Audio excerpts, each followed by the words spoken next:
Hello guys, good morning. 6 na ng umaga dito guys sa Pantabangan. Grabe yung fog guys. Bababa sana kami ng Maynila pero baka mag-visibility sa daan. So, antayin muna natin ito na kumalma yung panahon guys. So, ayan guys.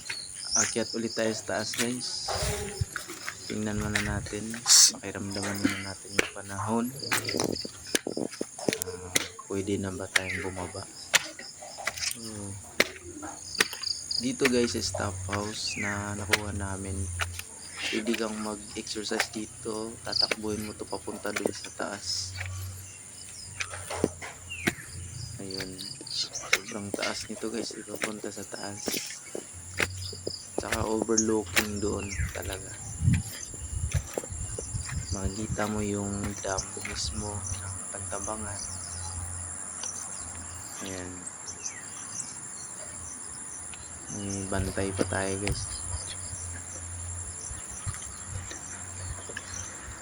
Mamaya guys, pag uwi natin,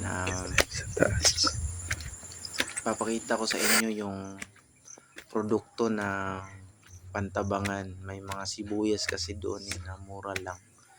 Tsaka bawang. Meron din silang mga isda na presko pa talaga at mura pa. Hindi pa nakatikim ng yellow or ice. So mamaya pag uwi natin. So ito yung ano guys, taas. So nagpaalam tayo dito sa may-ari na pwede naman daw tayong kukuha ng kung ano dyan, kainin natin. So ito guys, sampulan natin itong bayabas. Kasi maraming bayabas sa probinsya eh. So ngayon parang bumalik yung alaala ko. So, sampulan natin guys. Mamaya guys, i-update ko kayo sa part 4 ng video natin.